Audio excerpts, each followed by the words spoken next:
Ladies and gentlemen, please welcome to the stage our morning keynote from IBM, Paolo Cerrone. Hello. Good morning, everyone. So my name is Paolo Cerrone, and I am the Global Research Leader in Banking and Financial Markets at IBM, the Institute for Business Value, which is our research and thought leadership center that provides industry perspectives and point of views.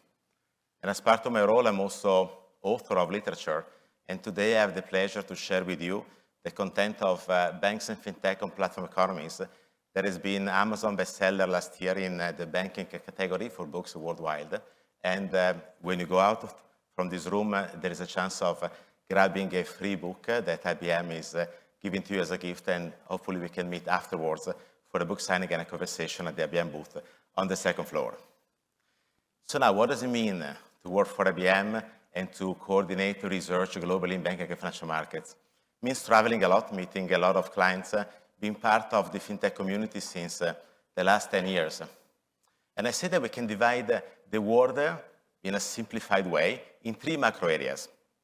The United States of America, where we are today, is where digital innovation was born. It's a Silicon Valley thing. I would say that the Chinese are becoming very competitive in terms of technology, but let's say technology has been born typically in the United States of America.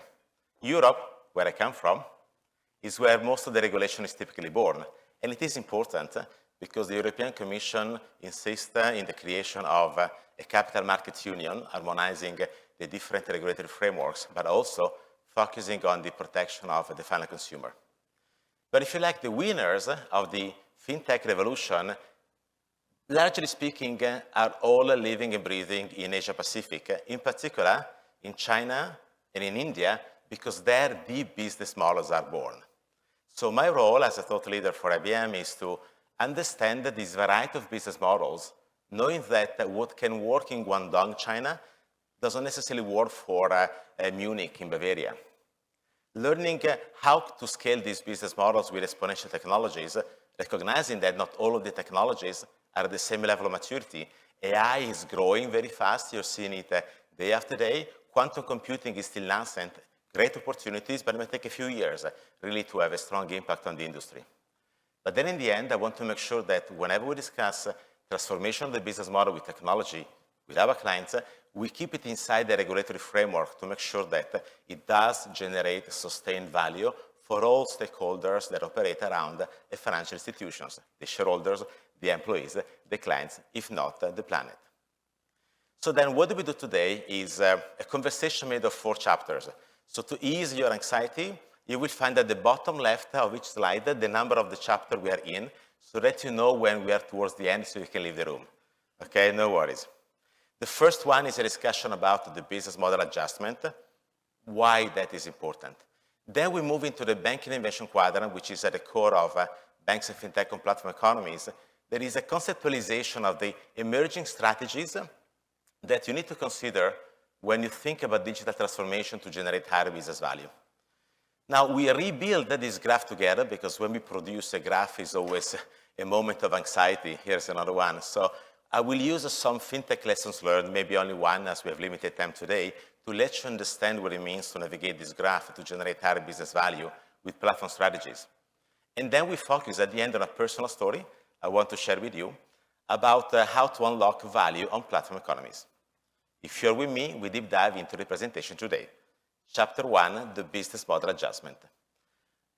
I know what you had for breakfast this morning. I also hosted an IBM breakfast, and honestly, I'm not going to eat it the way you typically eat here in the US. But for me, an Italian that typically has a cappuccino with croissant, I had to change my habits. Since 2007, I've been having an orange juice made of freshly squeezed margins. When Lehman Brothers defaulted and the financial crisis started, the regulators had to lift the cost of capital to force banks to de-risk for their credit portfolios. At the same time, the central banks lowered the interest rates to the limit to become negative in countries like the core European countries and Japan, which basically impacted the profitability of the credit function, which is typically the core of a financial institution, because with negative interest rates, it's very difficult to have a sufficient net interest margin to make revenues that make up of the income statement. The consequence is that banks started moving more and more towards the fee business, which is made of payments. Here again, there might be some trouble. In Europe, for example, payments are a fraction compared to the margins in the US. And if you look at Alipay in China, few basis points. So either you are an hyper volume or an uber volume, or it's very difficult going forward really to make money with payments. Some jurisdictions are different. Some banks in the US do quite some margins on cross-border payments, but the trend is for a compression through digital intermediation. And then you have the wealth management piece. We are in the land of the vanguardization, where active investment management has been brought down in terms of contribution through the compression of the embedded fees in the comparison with ETF that Vanguard basically started playing 20 years ago, transforming the US economy. But in Europe also we have, for example, regulation for transparency, which is compressing those margins. So the result of all of this is that the need for banks to transform does not come from outside the bank, it comes from inside the banking charter, as well as insurance. I will make some more comments on the insurance industry later on. But if you think about a bank, their economic model does not correspond anymore to the macroeconomic conditions under which banks operate. Now, in the global outlook for banking and financial markets that we just published as the Institute for Business Value, the total leadership of IBM, we have some analysis of the financial performance of the institutions worldwide. What you can see here is an aggregation of the top 25 banks in every jurisdiction by total asset, looking at North America, European core, European Nordics, Eastern Europe, Japan, Greater China, and others. What you see in this graph, first of all, is starting from 2007, 2021 is a 5 years average, so adding 2022, that is not that different anyway, will not have changed. The return on average equity of the financial institutions has been going down consistently. So since the global financial crisis started, the return on equity has been going down. The dot is the median of the industry, and the bar is the 50% around that. And you also see that in many jurisdictions, there is a clusterization of the return on equity. So basically, not much value is generated for the shareholders. But quite importantly, if not most importantly, when you look at the cost-income ratio, which is the purple lines on top of this graph, you see that notwithstanding many attempts from financial institutions to restructure their cost structure to become more efficient, that didn't really work on aggregate. A, because the income has been going down, and B, because it's difficult for them to restructure the cost effectively. And you see that in North America, that has been going down a little bit, but it's still very sustained compared to other places in the world like APAC. In Europe, you see that it's even higher today than it was before the global financial crisis, which makes, looking at this graph, the European continent, the European industry, the weakest industry with the Japanese industry in terms of financial services worldwide. So now, that means that the economic model is still very tense for financial institutions. Now, we had shared this data point yesterday. If you participated to the CFO workshop, you saw that as well. There is part of another analysis of the ABV, which is a CFO study, 2022, where we interviewed 2,000 CFOs of financial institutions worldwide, and actually cross-industry worldwide. And we basically asked the CFOs how effective is their organization finance function on the following: traditional finance tasks, performance measurement, control, risk management, strategy planning, and execution. So what you see is that when they reflected on control, risk management, strategy planning, and execution, the number of CFOs that said we are effective moved from 64% to 44%. For strategic planning, 51% to 30%, reflecting the fact that effectively they work in a very uncertain macroeconomic condition and economic system. So it's more complex than ever to basically create business plans and to have a strategic perspective that can help the banks to fund the need for innovation and transformation, which is more important than ever. So then, I know that the interest rates are going up, but what is happening here is that a few things. First of all, the US is highly indebted. It's not the US that you lived in the 2007. So there are consequences in the rise of the interest rates you saw from companies like Klarna, they did unsecured loan, Goldman Sachs moving Marcus into the wealth management because unsecured loans will not perform anymore. You saw credit cards starting being concerned about the incapability of their customers to pay back on their exposures, but also sharing this point of view with our IBM Financial Services cloud client that we met in London for the first in-person event. They also consider the fact that the cost of a workforce might go up with a delay compared to the compression of the interest rate margin because of the transformation of the economy. So the economic model remains very, very tense, okay? And this is not a return to the past because the conditions are very different compared to the past. In Europe, there may be recessions instead of growth that typically happens when there is some moderate inflation. Now, this is my point of view, but I also want you to listen to the point of view of Mario Draghi, who is the former chairman of the European Central Bank. 2 weeks before he left the office at the European Central Bank, he was in the press room of the ECB in Frankfurt, and a journalist asked him if the negative interest rates, those macroeconomic elements, would create the next collapse of the financial system. So I want you to listen carefully to what Mario Draghi said. To have positive rates, unquestionably. So whenever they have negative rates, they don't like it. But I wouldn't go as far as saying that negative rates will cause the collapse of the financial system, because before getting there, one has to look at other things of our banks. For example, the cost-income ratio. Many of our banks have cost-income ratios which are completely way off any average indicator, both in Europe and even more so in the world, if compared with other banks in the other parts of the world. There are certain structural weaknesses in the banking sector, more pronounced in certain parts of the Eurozone than in others. I think these sort of considerations affect much more than negative rates, banks' profitability, banks' capacity to lend. The necessity to adjust the business model to the digitalization, to the changes in technology, is something much more compelling than being angry about negative rates. So first of all, as you noticed, Mario Draghi has a better English accent than I have. Notable. Second, when central bankers speak, every word matters. So Mario Draghi didn't say that facing these structural weaknesses, banks have to digitalize the existing business models. Let's say lift and shift on cloud and move forward. No, he said that they have to adjust the business model to the digitalization of financial services, because if the business model doesn't change, that brings with itself a transformation of the operating model, there will not be benefits from digital transformation that resolve the structural weakness of financial institutions. Now, looking at Europe is interesting because most of the weaknesses are exposed, so it is also an opportunity for your banks here in the Americas to understand how to leverage the same concepts and insights to further strengthen your operations going forward as the digital economy unfolds.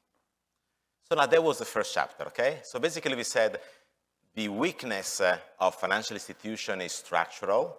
The current economic climate will not be a return to the past. It is still imperative for banks to understand how to adjust the business model to comply to the digitalization of financial services. Now, easier said than done. What are those business models? And here is where we deep dive into the bank innovation quadrant, and we start by leveraging another work of the European Central Bank. They started to provide an answer to Mario Draghi, a paper that is published the year after, titled Financial Intermediation with Technology, What's Old and What's New. What do the researchers of the European Central Bank say, reflecting on the status of banking in Europe, but also worldwide? Is that financial institutions exert market power with superior information and communication. So first of all, we need to understand what is information and what is communication.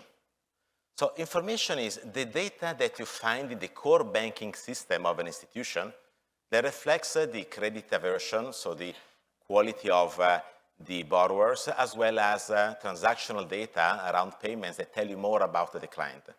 So what the authors of this paper say is that it is very difficult going forward, given the complex macroeconomic conditions for bank, to generate value for the shareholders, leveraging core banking information as it is. So it is mandatory to create banking as a service architectures that enable to position the data outside the charter of the bank in order to create a new value in the interaction with the ecosystem. But they also say that they realized that the power in terms of revenue generation is shifting from core banking to interfaces, communication. That means wealth management and insurance contract, which typically is a warm business, people looking at each other into the eyes. And if you assume to take that individual out of the equation, how can you generate revenues when the communication is transformed so much? So now here and again, the story is to create a banking as a platform that is the other way around of a banking as a service, where instead of positioning your data inside out, you take the innovation from the fintech and the partners outside, and you bring it inside to help the human relationship to create more value at industrial scale to justify the payment of the fees. So what did I do here for you is that I took information and communication and I made them the axis of the banking innovation quadrant that I used for the first time with a client in China in 2020 that is the 8th largest bank in China and the most digital bank among the Chinese banks. They basically asked me the question, how can we compete with Alibaba? Because we've been trying to compete on volume, didn't work out. Maybe we have to compete on value. And as always discussed, developer perspective, we tried to create like a framework that enables the board to discuss with the C-level in terms of re-understanding what really means to transform the business model, looking at the ecosystem of partners. So now, this is the quadrant. You have the communication quotient, that means a traditional distribution of products, the left, moving towards a transparent intelligence through data-driven distribution. And you have an information quotient, which is the vertical axis, which is about product and services into platforms, closed and then open ecosystems. So what we do together is that we start navigating this one to understand where you might be now and where you want to be in the future. So if I position these gray boxes, I occupy the space in the bank innovation quadrant that refers to traditional banks and digital banks. Could also be traditional insurance companies and digital insurance companies, which, as you can see, does not occupy the full bank innovation quadrant. Why? Well, my Accenture friends already a few years ago estimated that $1 trillion were spent in digital transformations, but primarily digital chrysalises were born, not many butterflies. I thank them for their analysis, but I also want to tell you how to build those butterflies, not just to identify the problem. And basically, to do that, we need to do the following. Well, we need to learn how to shift up, how to intensify the information quotient, how to utilize data in a different way in order to transform from output economies into outcome economies. Not much time to discuss today here, but it's primarily the, if you like, the subscribing economy. Okay, buying the car is the output to go from A to B, or using car sharing is the experience that matters, not the asset which is there, but it's not what you buy. And when the experience matters, if the experience is not good, you can move from one app into the other one. But if you don't like driving your BMW the day after you bought it, you cannot bring it back to Germany and get another one. Typically, you stick to the car for a few years, right? So it's a complete transformation of the way people pay for services and products and the way they are basically produced and generated in front of them by digital platforms. On the other side, you need to learn how to intensify the communication quotient, which basically is the concept that I want to focus more on today with you, which is the difference between push and pull, the pull and push motivational gap. Essentially, remind this, you see my mobile? This is a technology of the demand. That means it's a pull technology. You don't go on Amazon to see what goes on. You go there to buy one of my books. And please don't do that because you have a free copy at the end of this session, right? But when it comes to making an investment decision or an insurance decision, typically you enter into an offer-driven mechanism because you need to talk to somebody. And that's where the industry starts pushing to you, offering the products, okay, that otherwise you will not buy when you operate on digital. I'm going to explain to you in a moment what that means. Now, if you assume that now you learn how to move from output to outcome economies and how to resolve the pull-push motivational gaps, you can start moving up to higher business value spaces, which are dominated by two platform strategies. The first one on top is contextual banking. That means the bank or the insurance, it could be contextual insurance, is invisible, embedded into a third-party ecosystem. And the other one is conscious banking. That means the banks remain visible. The banks will always exist. The branch will be there. We do something different. Bill Gates said something right and something wrong. He said that people don't need banks, they need banking. Well, he forgot that they also need bankers. It is important for many of the products that are positioned in front of people to get a relationship with somebody. I will explain in a moment. But that has to be transparent in order to generate values for both parties, the client and the institution, on the trusted advisory platform.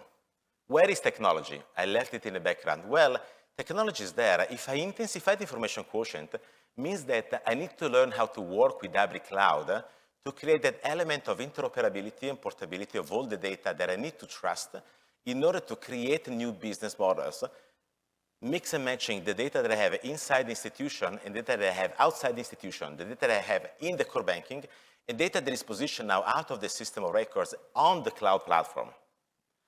At the same time, if I intensify the communication quotient, means that I need to learn how to use trusted AI to support those conversations with clients that needs to demonstrate the value of the relationship. For some clients, they can be totally digital. They also exist. For the majority of clients, at least for a long while, there will be an hybrid model. So AI supporting the relationship management in order to get a better conversation with the client at lower cost. And the combination of the two is what? Well, is the capability to move up with intelligent automation on transformed business processes. I think you've been talking about a lot of business processes in the event today, maybe this morning and yesterday. So you also need to transform those processes to comply with the new way of consuming the financial services in the end. So all elements are at play. Okay, so what did we say so far is the following. First, we said there are structural weaknesses that can only be resolved if the business model is transformed in order to get all the benefits that digital transformation can create. Otherwise, money will be left on the table.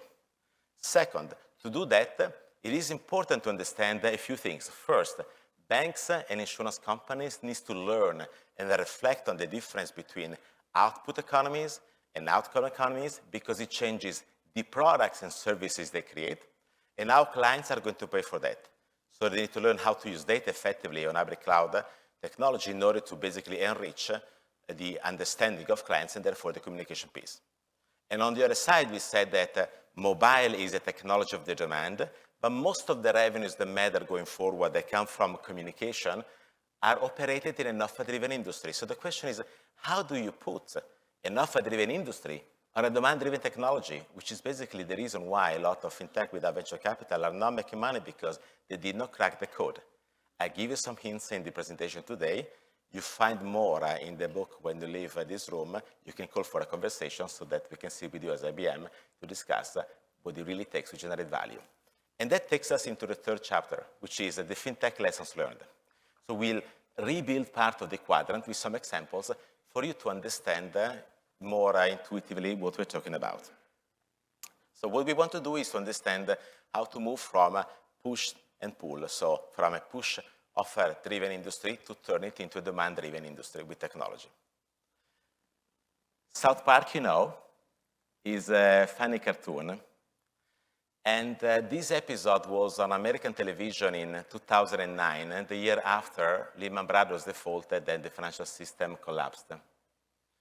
The little kid has some money to invest. He goes to his bank, and I want you to see what happens. I got a $100 check from my grandma, and my dad said I need to put it in the bank so it can grow over the years. Well, that's fantastic. A really smart decision, young man. We can put that check in a money market mutual fund. Then we'll reinvest the earnings into foreign currency accounts with compounding interest, and it's gone. What's all gone? The money in your account. It didn't do too well. It's gone.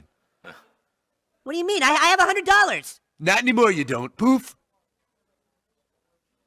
Well, what can I do to get back I'm my... sorry, sir, but this line is for bank members only.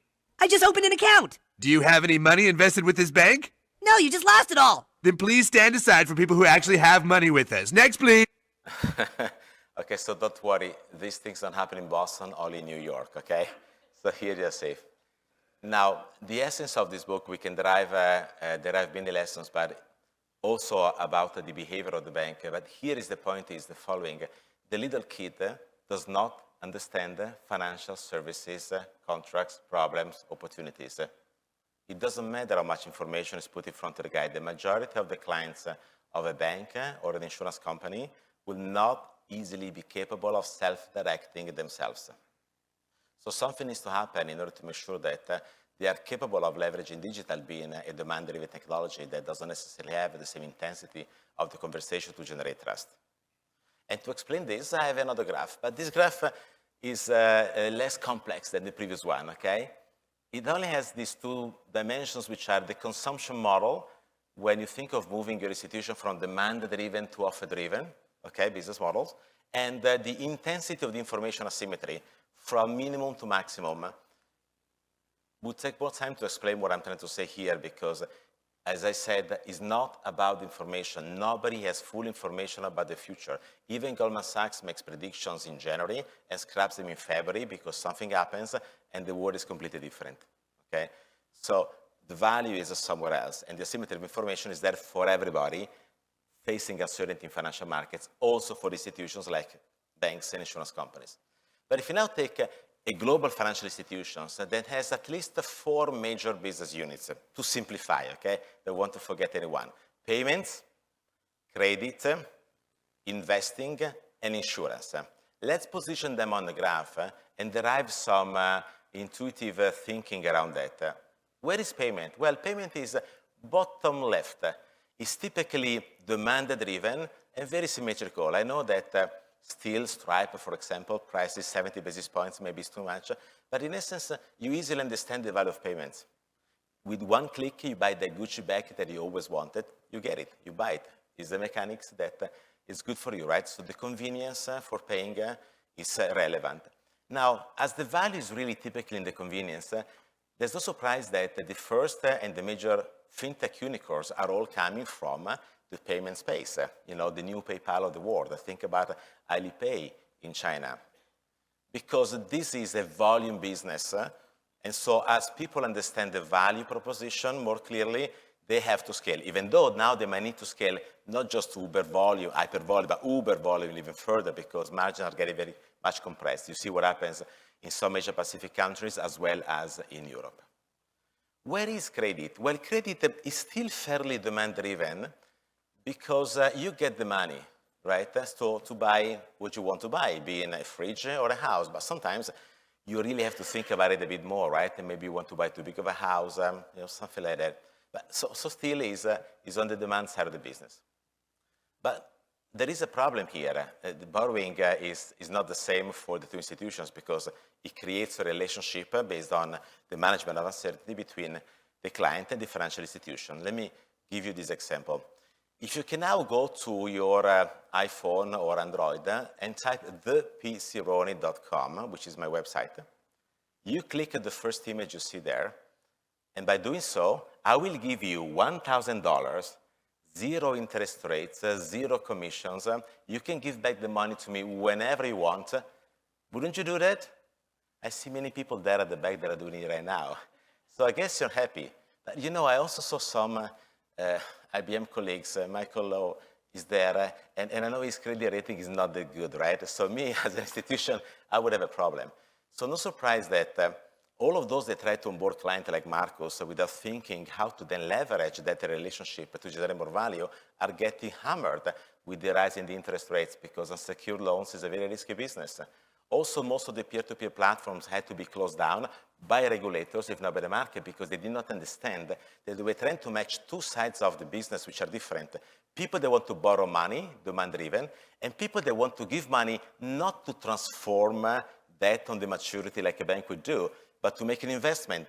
But that sits on the other side of these pull and push mechanics. So at some point, the platform was not working because they misunderstood basically the two sides of the game.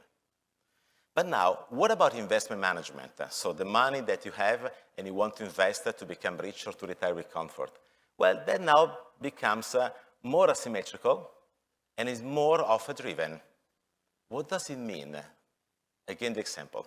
You still have thepcironi.com on your iPhone and Android. But now, click on the second image. Please do that. Oh, thank you. You gave me $1,000 of your money. Then now I will invest into a model portfolio made of 50% stocks from the US, 20% European stocks, 30% stuff from China, but not the companies in Guangdong because they pollute an IMESG, you know that. Well, I'm sure that you're starting slacking or sending messages to the SAP guys saying, is it true that Paolo Ceroni was a quantitative risk manager that worked on a trading floor? He wrote books on portfolio theory. Is it true that he built a company as a fintech that wanted to build digital wealth management? Does he have knowledge and competence? There is a distance. You have a harder time to trust me. So without a strong narrative that I would not incline you to use, you will not move. You may be on a platform and not make money. Example, through the pandemic, you saw the rise of the stock trading with the meme stock of Robinhood because they abused, let me use this word, the fear of missing out. Buy the Bitcoin, it will be rich. Buy the Bitcoin, it will be rich. No, buy Tesla, it will be poor, you lost 70%, I'm sorry. You didn't buy it at the right time. But if you look at the robo-advisors, they did not grow that much because they were selling model portfolios. There was no narrative, right? So it requires a conversation among people in order to basically, for most of the people, make an informed financial decision. And what about insuring? Well, the insurance guys are always a bit late in the game, let me say that, because they are trading the highest asymmetry of information, which is uncertainty, okay, to the limit, not even risk. They're really trading uncertainty. And I explain to you with this example, Michael Russo is here, and I tried to sell to him an insurance policy, a life policy earlier on.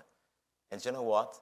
He didn't want to have that conversation with ChatGPT, preferred to talk to me. So the more complex and asymmetrical the problem in the product, the more important is the human relationship. Think about car insurance. It is compulsory, so should be very demand-driven, pull-oriented. Still in the UK, no more than 60% of people buy it online. 40% still go to a broker, but it's very standard product, right? So you need to understand, beyond the narrative you read on social media, the real essence of the motivation of clients to engage with financial services. So basically we said so far, so we go into the fourth and last chapter.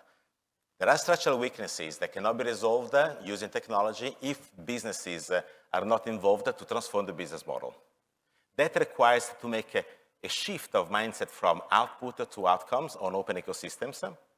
At the same time, when you're changing the way you communicate with clients to resolve the problem of the pull and push motivational gap. And that's when you can reach out high value spaces made of contextual banking and conscious banking platform strategies. And we say that this is not just about technology, this is not just about the idea, it's about how people in general consume financial services. So you need to study the deeper motivation of clients beyond what you've been typically reading on Forbes or other articles out there. So now, how do you basically do that to unlock value in platform economies? Well, we said that the two higher value spaces are contextual, invisible banking, and conscious, visible banking. Now, what is the power of platforms? Think about open banking and open finance. It's in essence to eliminate friction. So if you operate on a platform, there are less friction, so you want to do that instead of doing with the previous mechanics. So let's focus on this one. First of all, contextual banking, a definition. It is the opportunity to eliminate the ecosystem friction that makes banking contextualized, that means embedded, to unlock new value. I am talking like a central banker here. Every word matters, okay? So I said that the value is to eliminate the friction. But if the value is to eliminate the friction are typically eliminated for free. You know, if you now have to go to the post office to pay when you want to buy on Amazon, you're not going to do that. You assume that on Amazon you can pay per click, right? And you assume you're not really paying for that in essence. So there are other mechanics that invite you to pay the Amazon Prime. So the point here is that if you want to operate a strategy for banking as a service and contextualize finance or insurance, you need to understand that at some point you need to have a stronger partnership with the ecosystem orchestrator, or you need to orchestrate the ecosystem yourself. And that's the case of some of banks around the world. Some of these IBM clients, SBI, the largest bank in India, built Iono, you only need one, which is a marketplace with a digital wallet inside, which now is evaluated more than the bank itself, and can use this position to create more proximity with the client to start discussing investment products or insurance contracts. Another one is Bradesco, that has created an agri-farm business that basically resolves the problem of the client first. For example, if you don't like the weather forecast of your iPhone, you can blame me because it comes from IBM. It's the weather channel. But it is important to have analytics about the weather forecast for the farmers because they need to make many decisions that can impact their business. But only after the business problem is resolved, there can be an interaction with the client about the banking or insurance opportunities that are also important in the context of the business life. In the insurance business, AXA has created a platform for the contractors to help them resolve their problem at the construction site, and only afterwards see what insurance can do on top of the things they provide to them in order to manage the construction site, look at the operational risk, so on and so forth. And what about conscious banking platform strategies? Now, it is the need to eliminate the knowledge friction, so demonstrate value for clients, for example, demonstrating that effectively you're doing sustainability as you're claiming, that makes banking conscious, that means transparent, to unlock hidden value. The 2022 CEO study of IBV on sustainability is a story about radical transparency, because without that, there's no sustainable business model on sustainability. Now, where do you see this? Well, it's a bit more complicated here, but you see it emerging here and there. For example, if I ask you, which is the biggest Swiss bank, what do you answer? UBS. Brr, wrong. If I ask you, which is the second largest bank in Switzerland, what would you say? Credit Suisse. Brr, wrong again. And the reason is because in 2019, FTSE Russell took UBS and Credit Suisse out of the banking index, saying that UBS in particular is not a bank anymore, is an asset manager, because more than 50% of the revenues, the analysts say, don't come from core banking information, but from communication interfaces. The wealth management relationship is the inversion, if you like, of the traditional bank business models. And you can see what Morgan Stanley did after the crisis, turning from investment bank to an advisory platform to engage with the clients. I think they now have 1 trillion of assets under management, which is kind of a strong growth, or what InvestNet is doing here in the US in order to use technology to create advisory platforms for independent advisors around the country.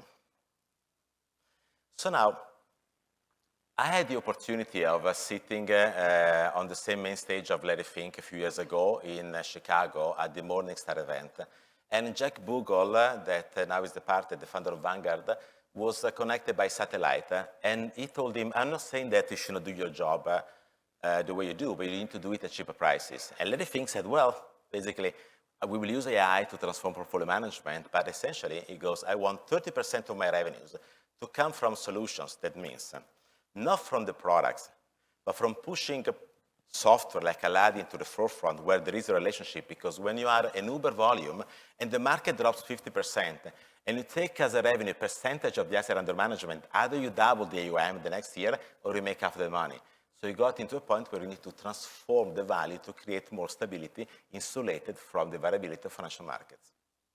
And I was sitting at Paris FinTech Forum with Yves Perrier, who is the chairman of Amundi, the 10th largest asset manager in the world and the #1 in Europe.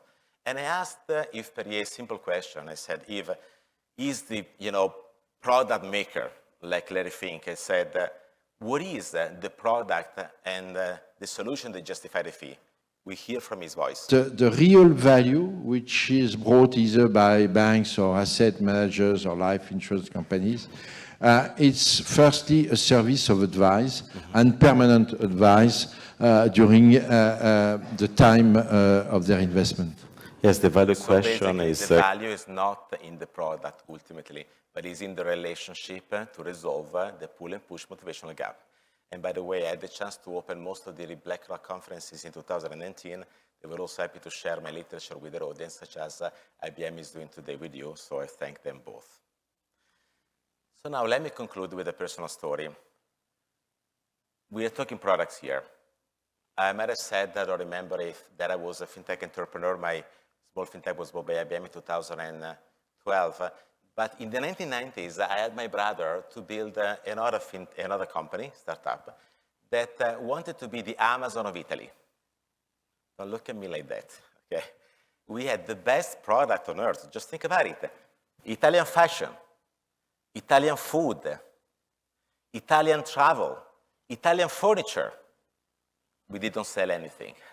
We had a sleek design, we had a good payment mechanism, it didn't work out. Many mistakes. But I learned one that I want to share with you, 5 minutes I conclude, that I learned when I watched a Jeff Bezos interview that he gave years before, right? So I didn't see it at that time. I think it was 60 minutes. The journalist asked Jeff Bezos, what's Amazon now? You are my age, you remember that in the 1990s, Amazon was primarily selling books and only books. So Jeff goes, Amazon is not a distribution channel of books on the internet. So is your bank, is your insurance company a distribution channel of financial products on digital or what? So now, Jeff Bezos continued. Let me explain to you what I mean. These days, the publishers are sending me letters complaining that I don't understand marketing, now call him stupid, because he says, I allow the users to publish positive and negative reviews. And they say, only publish the positive reviews, the good news, so we can sell more. And now he said, they don't understand because they are not my clients. My clients are not the manufacturers of the products. My clients are those like you that come to the platform and they need to make a decision. And positive and negative reviews, by the way, I have a regulatory perspective in my literature, so they can be abused and they can be protected. So positive and negative reviews build transparency on the platform, therefore trust for people to be active. Otherwise, you have, like many neobanks, a lot of clients, but they're not acting, so they don't generate revenues. And then he said, my role, therefore, is not to be a distribution channel of products. My role is to advise the client on which is the best book to buy. And he added something which is extraordinary, and I want to conclude my presentation with this one. He said, only after I resolve this motivational problem that I didn't think of with my Italian Amazon, I use analytics to move the client around. Not before. Today we say only after I use AI somehow to target the client and to personalize further, which means that we've been talking a lot about data-driven banking and data-driven insurance, but I think we've been seeing the picture of the swan upside down, because for that to work, and it can work, needs to be preceded by data-enabling clients. Understand how to make sure the clients effectively can be active on their digital platform, otherwise you make the investments, but you don't realize the revenues. So now I'm really done with the presentation. I want to share with you a 30-second video just to freshen up, and then we conclude. Volume.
Thank SAP for the opportunity they gave me to be with you.